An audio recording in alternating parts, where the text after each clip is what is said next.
کہ اسلام انسان کی فطرت کے عین مطابق ہے، اسلام کی فطرت کے مطابق ہے. اسی لیے قرآن کہتا ہے لا یکلف اللہ نفسا الا وسعها.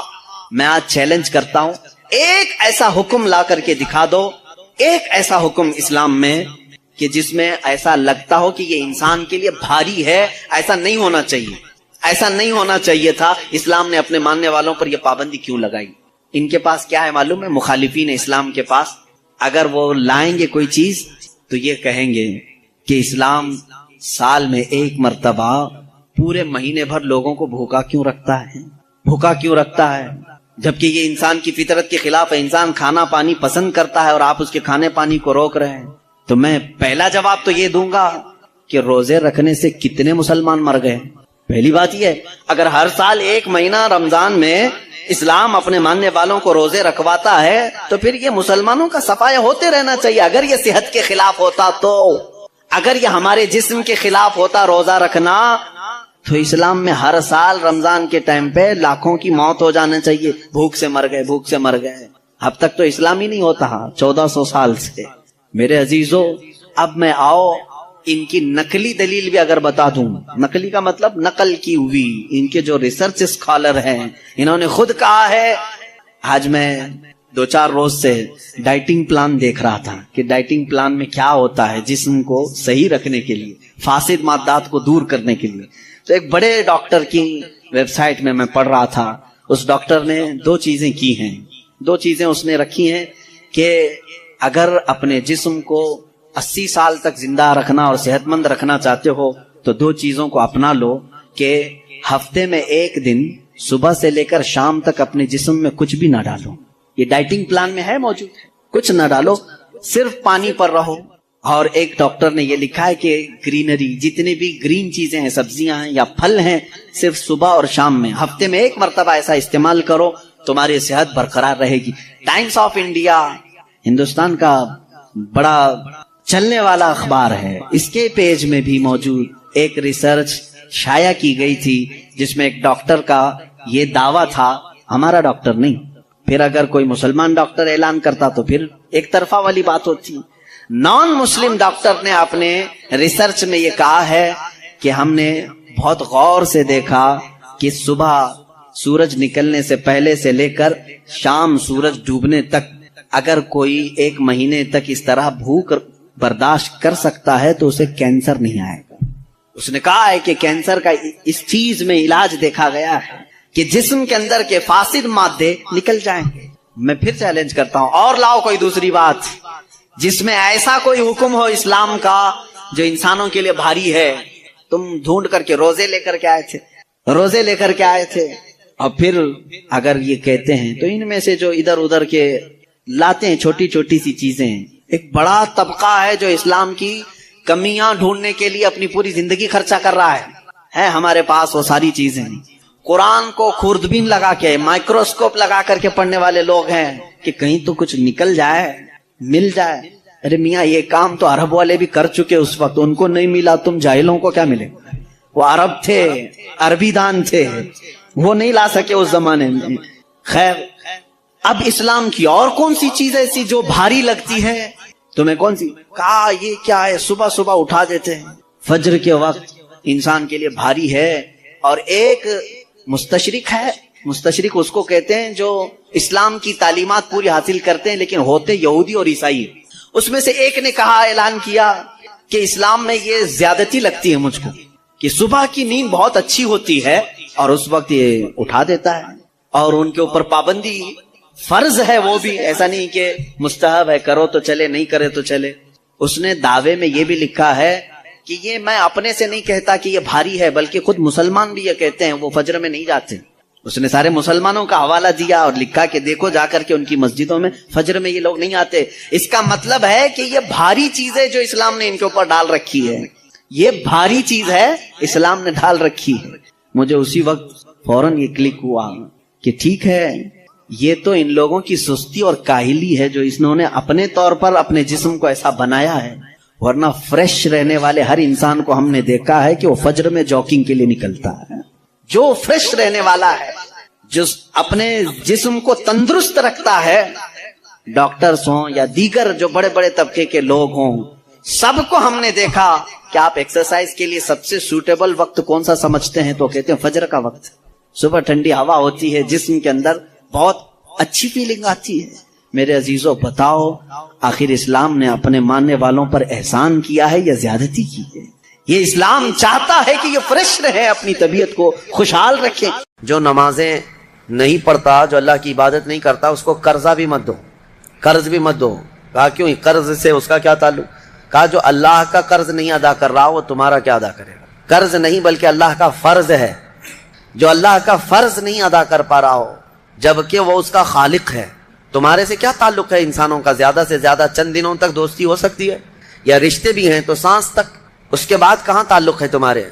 قیامت کے دن تو ماں بیٹے کو نہیں پہچانتی، بیٹا باپ کو نہیں پہچانتا. لیکن بندے اور خالق کا رشتہ تو ہمیشہ سے ہے اور ہمیشہ رہنے والا ہے. تم جب نہیں پیدا ہوئے تھے تب بھی تمہارا خالق اللہ ہی ہے، یعنی تمہیں نطفے سے لے کر کے یہاں تک لایا، یہاں بھی تمہارا خالق وہی ہے. قیامت کے دن جب وہ تمہیں دوبارہ اٹھائے گا تب بھی وہ تمہارا خالق ہے. خالق کا بندے سے رشتہ کبھی ختم نہیں ہوا. تو جو بندہ اپنے خالق کے ساتھ مکمل نہیں ہو سکا تو پھر وہ دوسرے کے ساتھ کیسے ہو سکتا ہے؟ دوسرے کے ساتھ اس کے کیا سلوک ہو سکتے ہیں؟ اسی لیے قرآن میں اللہ فرما رہا ہے کیا تم یہ سوچ کر کے بیٹھے ہو کہ ہم نے تمہیں خالی پیدا کیا ہے اور کیا تم نہیں لوٹائے جاؤ گے؟ ہماری طرف لائے جاؤ گے، ہر ایک لوٹائے جائے گا، ہر ایک. ابھی چند دنوں پہلے کی ایک بات ہے، ایک چھوٹا سا رسالہ، ایک لٹریچر جو گوتم بدھ کی عبادت کرتے ہیں ان لوگوں کی طرف سے تھا کہ دنیا کا ایک بہت اعلیٰ ذہن کا انسان تھا، اس نے بہترین تعلیمات دی تھی. تو اس پر کسی نے، ایک مسلمان نے نقطہ لگایا تھا اور ان سے بحث ہو رہی تھی جو بدھسٹ ہیں. وہ یہی کہہ رہے تھے کہ آپ بدھا کی جو عبادت کرتے ہیں کیوں کرتے ہیں؟ کہا کہ وہ مہان آدمی، مہان انسان ہے، مہان آدمی تھا، بڑے اچھے اخلاق تھے، بڑی اچھی تعلیمات دنیا کو دی. تو پھر پوچھنے والے نے پوچھا کہ وہ کہاں ہیں؟ کہا وہ تو چلے گئے. کب؟ کہا برسوں ہو گئے، 2500 سال پہلے تو انتقال ہو گیا، مر گئے. کہا آئے تھے اور چلے گئے. تو پوچھنے والے نے پوچھا تو یہ تو بڑے کمال کی بات نہیں، پھر ان کو لایا کون تھا اور واپس دنیا سے لے کے کون گیا؟ اگر وہ سب سے مہان ہے تو آج ہوتا اور ہم بھی اس کے پیچھے چلتے. کہا کہ وہ پیدا ہوا اور پھر دنیا سے چلا گیا. ہم یہ پوچھ رہے ہیں کون ان کو دنیا میں لایا تھا اور کون دنیا سے لے کے گیا؟ وہ بیچارہ خاموش ہو گیا. اس نے کہا کوئی تو طاقت ہوگی. کہا وہی طاقت ہر ایک کو موت کے بعد لوٹائے گی. دنیا کا چاہے سب سے بڑی طاقت کا انسان بھی کیوں نہ ہو، اسے موت ہے اور وہ اللہ کی بارگاہ میں لوٹایا جائے گا. اسی کو اللہ تعالیٰ فرماتا ہے تم کیا سوچ کر کے بیٹھے ہو کہ تم ہماری طرف نہیں لوٹائے جاؤ گے؟ تم سب کو اللہ کی طرف لوٹ کر کے جانا ہے. اس دن کو یاد رکھو، اس دن کو یاد رکھو جب یہ ساری چیزیں دھری کی دھری رہ جائیں گی اور تم آخری سفر پر نکل چکے ہوں گے اور عجیب و غریب حالت میں ہم جاتے ہیں. میرے عزیزو، یہ سارے ہمارے کپڑے، ہماری جائیدادیں، ہماری سواریاں، ہماری گاڑیاں سب رہ جاتی ہیں. آج تک آپ نے دیکھا کہ کوئی آدمی جنازے کی بجائے مرسیڈیز میں قبر میں جا رہا ہو؟ نہیں، وہ بھی 4 کندھوں پر بوجھ بن کر کے ہی جا رہا ہے. بڑی اعلیٰ قسم کی سواریاں وہ وہیں رہ جاتی ہیں، بڑے عمدہ لباس یہیں رہ جاتے ہیں. آخری سفر کا ایک مخصوص لباس ہے، ایک مخصوص انداز ہے اور ایک مخصوص طریقے سے لے جا کر کے قبر کے حوالے کر کے آ جاتے ہیں. اور اسی کو فرمایا گیا ہے کہ جس کو یہ اپنا آخری سفر یاد ہوگا اسے یہ بھی یاد ہوگا کہ میں یہاں کیوں آیا ہوں. کبھی آج تک آپ نے اپنے اندر جھانک کر کے پوچھا، کبھی سوچا زندگی میں کبھی ایسا وقت آیا کہ ابھی جیسے مثال کے طور پر مسجد میں آ کر بیٹھے، ابھی میں آپ سے پوچھوں پکڑ کر کے کیوں آئے ہو یہاں پہ مسجد میں، فوراً آپ جواب دیں گے عبادت کے لیے آئے ہو. مسجد کا کے لیے ہے، عشاء کا وقت ہو رہا تھا نماز پڑھنے کے لیے آیا، یا محفل چل رہی تھی محفل میں آ گیا. یہ تو تمہارا مقصد ہے. ہر کام کا تمہارا مقصد ہوتا ہے. کبھی یہ سوچا میں دنیا میں کیوں آیا، پوری دنیا میں کیوں آیا؟ جس نے اس سوال کا جواب حاصل کر لیا وہ معرفت کو پہنچ گیا. جو صحیح طریقے سے اس جواب کو پہنچ گیا وہ اللہ کی معرفت حاصل کر لے گا. اسی لیے میرے عزیزو آگے رب تعالیٰ فرماتا ہے أَفَحَسِبْتُمْ أَنَّمَا خَلَقْنَاكُمْ عَبَثًا وَأَنَّكُمْ إِلَيْنَا لَا تُرْجَعُونَ. حضرت موسیٰ علیہ السلام کے متعلق ایک بات ملتی ہے. ایک چھپکلی تھی دیوار پر چل رہی تھی. موسیٰ علیہ السلام نے پوچھا مولا اس کا کیا کام ہے، اس کا کیا کام ہے، یہ کیوں پیدا ہوئی ہے؟ چھپکلی کا ضروری نہیں کہ ہر ایک کی حکمت آپ کو معلوم ہو کون دنیا میں کیوں آیا. اللہ نے کوئی بھی چیز بغیر فائدے کے نہیں پیدا کی. رب تبارک و تعالیٰ نے ارشاد فرمایا موسیٰ تھوڑی دیر پہلے چھپکلی نے مجھ سے پوچھا کہ موسیٰ کو مولا تو نے کیوں پیدا کیا. حضرت موسیٰ علیہ السلام کا کیا کیا کام ہے. یہ ضروری نہیں کہ مخلوقات کو ایک دوسرے کی حکمتیں معلوم ہوں, ضروری نہیں ہے, لیکن اللہ تعالیٰ عبث بغیر کسی وجہ کے محض کسی کو نہیں پیدا کیا. بس اپنے مقصد زندگی کو سمجھو اور فالتو اپنی زندگی کو ضائع مت کرو. جو لوگ بیٹھے اسی طرح سے اپنی زندگی کو ضائع کر رہے ہیں ان نوجوانوں کو ایک دن احساس ہو جائے گا کتنی قیمتی چیز دنیا میں ضائع کر دیا انہوں نے, کتنی قیمتی چیز. کروڑوں کا معجون ملا کر کے بھی بڑھاپے کو جوان کر کے دکھا دو. یہ گیا وقت پھر ہاتھ آتا نہیں, سدا دور دورہ دکھاتا نہیں. آپ جس طرح سے تیزی سے اس دنیا کو کاٹتے ہوئے جا رہے ہیں, میاں ہم تو منٹ منٹ گن رہے ہیں. آج دیکھیں ہم 15 تراویح پڑھ چکے ہیں الحمدللہ. ابھی تو ہم چاند کے انتظار میں تھے. یوں ہی وقت آئے گا, اللہ آپ کو سلامت رکھے, ہماری زندگی کا بھروسہ نہیں, اگلا رمضان بھی پھر آپ بیٹھیں گے. بہت تیزی سے آپ کی زندگیاں گزرتی جا رہی ہیں اور اچانک ایک دن اعلان ہو جائے گا فلاں کا بیٹا انتقال کر چکا, جنازے میں حاضر ہو جاؤ. یہی زندگی ہے. اسی لیے ابس اپنی زندگی کو ضائع نہ کریں. جو زندگی کے لمحات ہیں ان میں کچھ نہ کچھ انویسٹ کر دو تاکہ قیامت کے دن شرمندہ ہونا نہ پڑے, ذلیل ہونا نہ پڑے, رسوا ہونا نہ پڑے. بہرحال دوسری سورہ ہم نے جو تلاوت کی سورۃ النور, سورہ نور ہے. اس میں احکام بہت سارے آئے ہیں. اس کی شروعات جو ہے وہی بہت ایک سخت ترین گناہ اسلام میں اس کے مذمت میں آئی, زنا.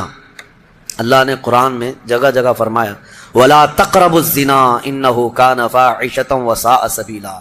زنا کے قریب بھی مت جانا. اللہ فرماتا بے شک وہ سب سے بری چیز ہے اور سب سے برا راستہ ہے. نبی کریم صلی اللہ علیہ وسلم نے فرمایا کہ جب مومن کوئی مسلمان زنا کر رہا ہو تو ایمان کی حالت میں وہ زنا کر ہی نہیں سکتا. یہ بات یاد رکھ لو آپ, ایمان کی حالت میں کوئی زنا نہیں کر سکتا. فرمایا گیا جب زنا کر رہا ہو تو اس کا ایمان اٹھا لیا جاتا ہے. ایمان اس کے ساتھ نہیں ہوتا, ایمان اٹھا لیا جاتا ہے. ایمان اور زنا جمع ہو ہی نہیں سکتے ایک انسان کے اندر. یہ بہت سخت وعید ہے میرے آقا صلی اللہ علیہ وسلم کی حدیث پاک. ایمان کی حالت میں زنا نہیں ہوتا اور جب زنا کر رہا ہوتا ہے تو ایمان نکال لیا جاتا ہے, وہ معلق ہوتا ہے, آسمانوں پر لٹکا ہوتا ہے. زنا کے حالت میں اس کے ساتھ ایمان نہیں ہوتا. اب جو آیتیں آئی ہیں اللہ فرماتا ہے الزانیۃ والزانی فجلدوا کل واحد منہما 100 جلدہ. زنا کرنے والے مرد اور زنا کرنے والی عورت کو 100 کوڑے مارو. یہ ان کے لیے ہے جو غیر شادی شدہ ہے, اور جو شادی شدہ ہیں ان کے لیے رجم ہے. رجم کا مطلب ہے پتھروں سے اتنا مارو کہ وہ ختم ہو جائے, ان کی موت تک انہیں سنگسار کرنا ہوگا. یہ اتنی ہیبت ناک سزا ہے دنیا میں کہ دیکھو تو رونگٹے کانپ جائیں آپ کے. لیکن لوگوں کو ایسا لگتا ہے کہ ایسی اتنی بڑی سخت سزا کیوں ہے. میرے عزیزو, یہ ایک ناسور ہے, ایک کینسر ہے معاشرے کا, ایک کینسر ہے. جب کیمو کرتا ہے ڈاکٹر تو بہت سخت تکلیف ہوتی ہے. کیمو تھراپی آسان نہیں ہے. پورے جسم کے بال جل جاتے ہیں, خون میں پتہ نہیں کیا سے کیا ہو جاتا ہے. کیوں؟ ایک پھوڑی کہیں پر کینسر کی آئی ہوتی ہے, اس کو ختم کرنے کے لیے پتہ نہیں 10 12 کیمو دیے جاتے ہیں. زنا جو ہے پورے معاشرے کا ناسور ہے, کینسر ہے. اور اگر اس پھوڑی کو نہیں ختم کیا گیا تو ہر ایک کے ہاں یہی چیز, یہی پھوڑی ہوگی. یہ وائرس کی طرح پھیلے گا. اور اسلام نے یہ سب سے بڑی سزا رکھی ہے زنا میں, سب سے بڑی سزا ہے. آج دنیا یہ مطالبہ کر رہی ہے کہ ریپسٹ کو اسلامی سزا دی جائے. کیوں؟ ان کی بیٹیوں کا جب ریپ ہو جائے تو وہ چلاتے ہیں. اسلام وہ ہے جو ہر ایک کی بیٹی کو بیٹی کا ہی درجہ دیتا ہے, ایک عظیم خاتون کا ہی درجہ دیتا ہے. زنا چاہے بالجبر ہو بالرضا ہو, دونوں زنا ہے. یعنی زور زبردستی کیا ہوا زنا ہی ہے, خوشی سے کیا ہوا اور بڑا گناہ ہے, اور بڑا گناہ ہے. اس میں اور زیادہ ہلاکت ہے. اس کے متعلق حدیث پاک میں ہے زانی کے لیے 15 عذابات ہیں. 15 عذاب ہیں. 5 دنیا میں دیے جائیں گے, 5 قبر میں دیے جائیں گے, اور 5 قیامت کے دن دیے جائیں گے. یہ 15 عذابات وہ جھیلتا رہے گا زانی. 5 دنیا میں, 5 قبر میں, اور 5 قیامت کے دن. جو سب سے بڑا عذاب ہے اس کے لیے, میں نے جو سمجھا, یہ 15 کی میں اگر تفصیل بیان کروں تو بہت لمبا ٹائم جائے گا. یہ 15 عذابات کیا کیا ہیں دنیا میں؟ جیسے اس کے رزق کی برکت ختم ہوگی, اس کے چہرے کی رونق اٹھا لی جائے گی. اور جو 5 عذابات اس کے دنیا میں ہونے والے ہیں, اس طرح سے 15 عذابات میں جو سب سے بڑا عذاب میں نے جو سمجھا وہ یہ ہے کہ قیامت کے دن رب تعالیٰ اس کی طرف نظر بھی نہیں فرمائے گا. یہ سب سے بڑا عذاب نہیں ہے تو اور کیا ہے؟ اور نبی پاک صلی اللہ تعالیٰ علیہ وسلم کی بہت ساری حدیثیں ہیں کہ اللہ تعالیٰ اس کو نہ عرش کا سایہ عطا فرمائے گا اور نہ اس کی طرف نظر فرمائے گا، بلکہ یہ فرمایا کہ جنت 500 سال کی مسافت سے اس کی خوشبو آ رہی ہوگی، لیکن زانی وہ خوشبو بھی نہیں سونگھ سکے گا۔ بڑی سخت سزا ہے۔ اور میرے عزیزو، اس سورے میں اللہ تعالیٰ نے کئی مرتبہ یہ زانیوں کا ذکر فرمایا، الزانیۃ والزانی فجلدوا کل واحد منہما 100 جلدہ، 100 کوڑے مارو، ولا تأخذکم بہما رأفۃ فی دین اللہ، اور اللہ کے دین میں کوئی ہمدردی مت لینا، یہ بھی حکم ہے۔ کسی کے ساتھ نرمی مت کرنا، ایسے اگر کسی کے ساتھ ہو گیا ہے تو۔ ان کنتم تؤمنون باللہ والیوم الاخر، اللہ فرما رہا ہے اگر تم اللہ اور آخرت پر ایمان رکھتے ہو تو ذرا برابر بھی نرمی نہ لینا اس پر۔ وہ اور دوسرا ایک اور سخت حکم یہ ہے، وَلْيَشْهَدْ عَذَابَهُمَا طَائِفَةٌ مِّنَ الْمُؤْمِنِينَ، زانی اور زانیہ کو چپکے سے کہیں سزا مت دے دینا، بلکہ اللہ فرما رہا ہے ان دونوں کے عذاب پر پورے مومنوں کو گواہ بناؤ، سب کے سامنے ان کی سزا ہو۔ آپ کو پتا ہے نبی پاک صلی اللہ تعالیٰ علیہ وسلم کے صحابہ میں حضرت ماعز اسلمی کا نام ملتا ہے، ایک صحابی تھے۔ یہ ایک دن روتے ہوئے بارگاہ رسالت میں آپ صلی اللہ علیہ وسلم میں آئے، کہا آقا مجھ سے گناہ ہو گیا ہے۔ حضور نے فرمایا کیا ہوا؟ کہا کہ میں بتا نہیں سکتا۔ حضور نے پھر پوچھا بتاؤ تو صحیح کیا ہوا ہے؟ کہا بولتا ہوں تو منہ کو کلیجہ آ جاتا ہے، کلیجہ منہ کو آ جائے اس طرح کی چیز ہے میں نہیں کہہ سکتا۔ حضور نے فرمایا بتاؤ ماعز تمہارے لیے ہم ذریعے حل تلاش کر کے بتا دیں؟ انہوں نے کہا یا رسول اللہ مجھ سے زنا ہو گیا ہے۔ اتنا کہنا تھا نبی پاک صلی اللہ علیہ وسلم نے اپنا چہرہ پھیر لیا، صحابی ہیں حضور کے، خطا ہو گئی میرے آقا لیکن آیا ہوں آپ کے دربار میں۔ جب حضور نے اپنا چہرہ پھیر لیا اب بچا کیا تھا؟ اب وہ رونے گڑ گڑانے لگے، قدموں میں گر گئے، اتنا روتے رہے اتنا روتے رہے۔ اسی کو شاید امام اہل سنت فاضل بریلوی نے ترجمانی میں اشعار میں یوں کہا ہے، یا رسول اللہ تجھ سے جو منہ چھپاؤں تو کروں کس کے سامنے، کیا اور کسی سے توقع نظر کی ہے؟ بد ہیں تو آپ کے، بھلے ہیں تو آپ کے، ٹکڑوں پہ یہیں کے پلے ہیں، رخ کدھر کریں؟ نبی پاک صلی اللہ تعالیٰ علیہ وسلم نے پھر ان کو اٹھایا اور پوچھا بتاؤ ہوش میں ہو، ہوش و حواس میں کہہ رہے ہو؟ حضور نے جب پوچھا کہا ہاں میں ہوش و حواس میں کہہ رہا ہوں۔ کہا تمہیں کوئی بیماری، کوئی غشی، کوئی نشہ تو نہیں؟ کہا نہیں میں ہوش و حواس میں کہہ رہا ہوں۔ 3 مرتبہ جب پوچھا تو انہوں نے اقرار کیا۔ صحابہ سے میرے آقا نے فرمایا دیکھو ماعز اقراری مجرم ہے، اسلام میں سزا ہے، یہ شادی شدہ ہے، لے جاؤ اس کو سنسار کر دو، سنسار کرو۔ خود میرے آقا صلی اللہ علیہ وسلم سزا میں تو نہیں گئے، صحابہ کے حوالے کر دیا۔ اب وہ مدینے میں ایک پہاڑی ہے جبل انم، وہاں پر لے جایا گیا اور پہاڑ کے اوپر سے ماعز اسلمی کو ڈھکیل دیا گیا۔ وہ لڑکتے ہوئے نیچے آئے، تھوڑا سا بہت اونچی پہاڑی نہیں ہے، وہ چھوٹی پہاڑی ہے۔ پھر وہاں سے جتنے صحابہ تھے ان سب نے پتھر مارنا شروع کیا اور سب اتنے پتھر برسائے گئے تھے کہ ماعز اسلمی کی روح نکل گئی، انتقال ہو گیا، زخمی حالت میں تھے۔ جب واپس آئے میرے آقا صلی اللہ علیہ وسلم غمگین تھے۔ اس وقت صحابہ سے پوچھ رہے تھے بتاؤ ماعز کے ساتھ کیا کیا تم نے؟ کہا حضور سب ان کو سنسار کر رہے تھے۔ ایک صحابی آگے بڑھ کر کہتے میرے ہاتھ میں اونٹ کی ہڈی تھی، وہ لے کر کے میں نے مارا تو ماعز کی کھوپڑی پر لگ گیا، خون کا فوارہ اچھل کر میرے بدن پہ آیا۔ میں نے یہ کہا یہ کس پاپی کا خون لگ گیا، یہ کس خطا کار کا خون لگ گیا؟ میں کپڑے جھاڑ کر کے باہر آ رہا، میرے آقا صلی اللہ تعالیٰ علیہ وسلم کو بڑا غم ہوا، کھڑے ہو گئے، کہا یہ جملہ مت کہو، ماعز نے موت سے پہلے سچی توبہ کر لی۔ سزا تو دینی ہی تھی، اسلامی حکومت ہے تو سزا دی جائے گی، صرف توبہ کافی نہیں ہے۔ توبہ کر لی لیکن اب اس کے لیے برا جملہ مت کہو۔ میرے آقا نے فرمایا اللہ تعالیٰ نے ماعز کی سچی توبہ کی وجہ سے جبرائیل کو بھیجا اور یہ فرمایا یا رسول اللہ آپ کے غلام نے ایسی توبہ کی ہے کہ اس کی توبہ کے عوض اللہ نے پورے مدینے والوں کی گناہ معاف فرمایا، سب کی توبہ کے برابر فرما دیا۔ میرے عزیزو سزا تو دی گئی۔ ایک اور صحابی آئے، وہ بھی آئی تھی بارگاہ رسالت میں آپ صلی اللہ علیہ وسلم میں، کہا کہ مجھ سے خطا ہو گئی ہے، حمل بھی تھا۔ حضور نے فرمایا جاؤ بچے کی ولادت کے بعد آؤ۔ بچہ پیدا ہو گیا، وہ بچہ کو 1 دن 2 دن کا بچہ تھا، وہ لے کر کے حاضر ہو گئی، کہا مجھے پاک کر دیجئے، مجھے پاک کر دیجئے۔ ان صحابہ کو یہ ڈر تھا کہ قیامت کی سزا بہت سخت ہے، دنیا ہی میں لے لو بہتر ہے، بہت عظیم ہے سزا جو قیامت کے متعلق فرمایا گیا۔ وہاں تو ہلکی سزا یہ ہے زنا پر کہ فرشتے لوہے کی سلاخ جو ہوتے ہیں وہ گرما کر کے ان کی شرمگاہوں پر مار رہے ہوں گے اور ان کی شرمگاہوں سے جو پیپ نکل رہا ہوگا محشر کے دن، فرمایا کہ ان کی بدبو سے پورے محشر والے کانپ رہے ہوں۔ زانیوں کی جو ہلکی سزا ہے، پھر جہنم کی سزا کا تو کیا شمار ہی نہیں۔ لیکن یہ صحابیہ آئیں، کہا کہ حضور نے فرمایا بچہ ہونے کے بعد اور بچہ لے کر کے پھر آئی۔ حضور نے فرمایا ابھی تو پیدا ہوا بچہ، اس کا حق ہے، اس کو جاؤ دودھ پلا کے آؤ۔ حضور پاک صلی اللہ علیہ وسلم کے پاس سے وہ گئیں، 2 سال تک دودھ پلایا، اور پھر جب بچہ تھوڑا بہت چلنے پھرنے لگ گیا، غلط صحیح کو پہچاننے لگ گیا، تو آئی حضور کی بارگاہ میں، کہا یا رسول اللہ اب میرا بچہ میرے بغیر رہ سکتا ہے، یہ صحیح غلط کو پہچاننے لگ گیا، اب دودھ بھی چھوڑ چکا ہے، مجھے پاک کی کریں۔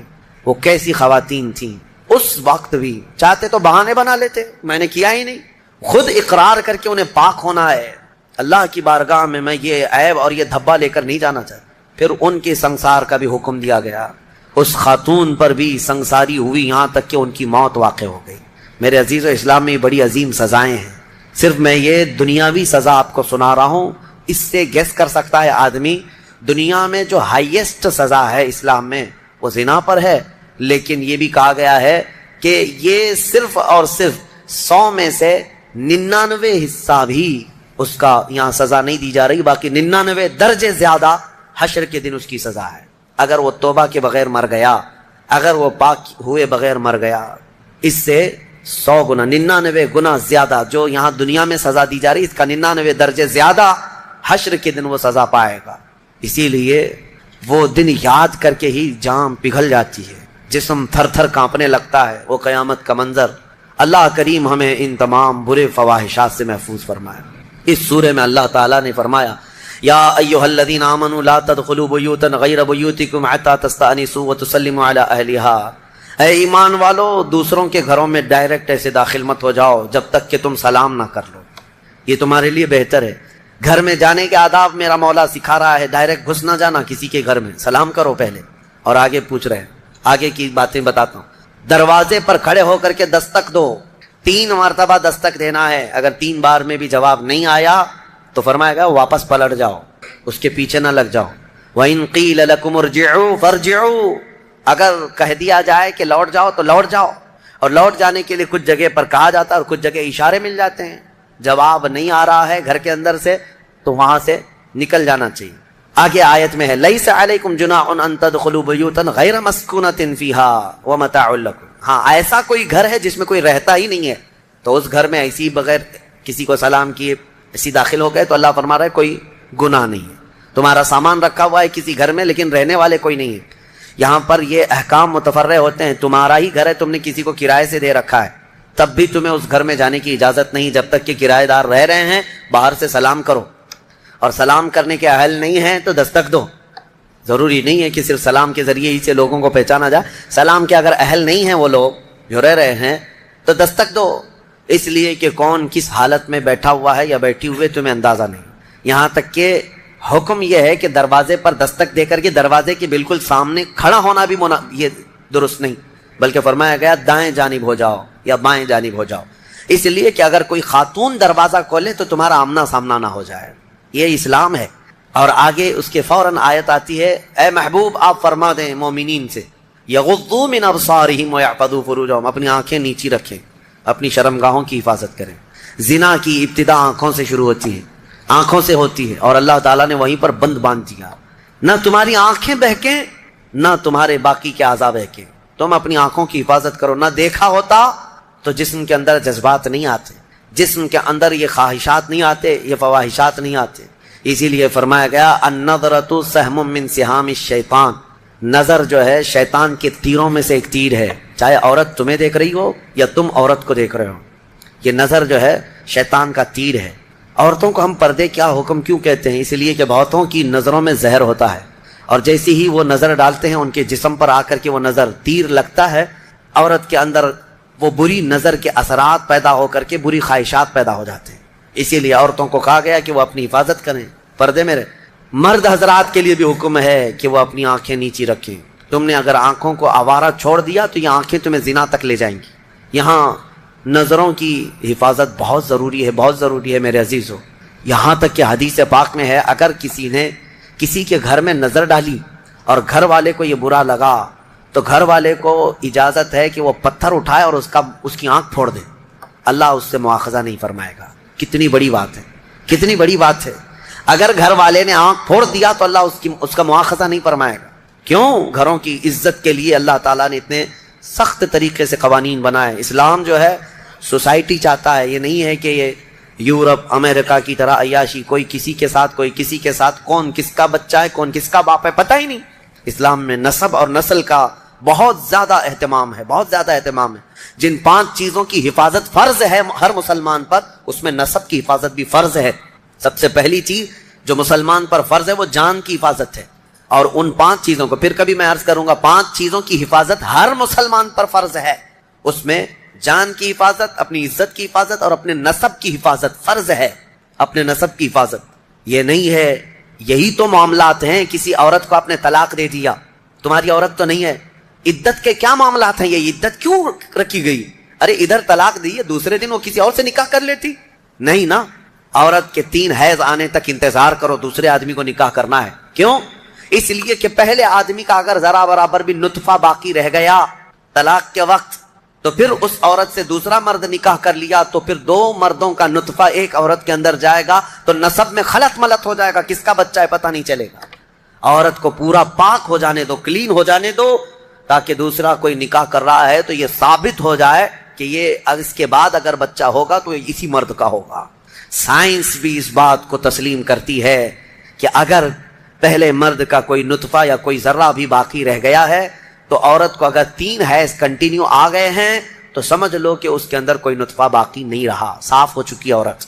اور اگر نطفہ ہوتا تو حیض نہیں آتے، حمل قرار پاتا، حمل ٹھہر جاتا، حیض نہیں آتا حمل کے دنوں میں۔ یہ اسلام ہے جو نسب کی حفاظت کر رہا ہے، اسی لیے نظروں کی حفاظت کرو اور اپنی شرمگاہوں کی حفاظت کرو۔ اس بے راہ روی کے دور میں، اس فتنے کے دور میں مسلمانوں، گھڑی گھڑی میں آپ کو یہ تنبیہ کر رہا ہوں کہ شیطان کا سب سے بڑا حربہ یہی ہے کہ وہ مسلمان کو زنا کے راستے پر ڈال دیتا ہے، اور اس لیے کہ سب سے آسان دوزخ کا راستہ یہی ہے۔ ہر مرد اور ہر عورت کے اندر خواہشات ہیں، ہر مرد ہر عورت کے اندر نفس ہے، اور وہ اس کام میں آسانی سے آ جاتا ہے۔ میں سمجھتا ہوں پوری دنیا میں الحمدللہ سب سے زیادہ زنا پر کنٹرول اگر کوئی کرتا ہے تو میرے مصطفیٰ کا غلام ہی ہو سکتا ہے مسلمانوں کے اندر، الحمدللہ۔ ہاں، جو بے راہ رو ہو چکے ہیں، جو بھٹک چکے ہیں راستہ، اور جن کو اپنے نبی پاک سے کوئی واسطہ ہی نہیں، میرا ان سے کوئی کلام بھی نہیں، میرا ان سے کوئی خطاب بھی نہیں، میں سمجھتا ہوں دنیا میں، ارے وہ کرسچین جو میری کی قسم کھاتے ہیں اور پتہ نہیں کرسمس میں کتنی میریوں کی عزت لوٹ لیتے ہیں، ہاں، پاکیزہ مریم کی قسم کھاتے ہیں نا، ہاں، وہ جو ہے میری حضرت بی بی مریم کو کہتے ہیں جو سب سے پاکیزہ عورت ہے۔ اگر سب سے پاکیزہ خاتون پر ان کا ایمان ہے تو پھر یہ کرسمس میں ہوتا کیا ہے؟ پتہ نہیں کتنی عورتیں اس دن زنا کی شکار ہو جاتی ہیں۔ تو یہ میری کی قسم اٹھانے والے ہی میریوں کو لوٹ لیتے ہیں۔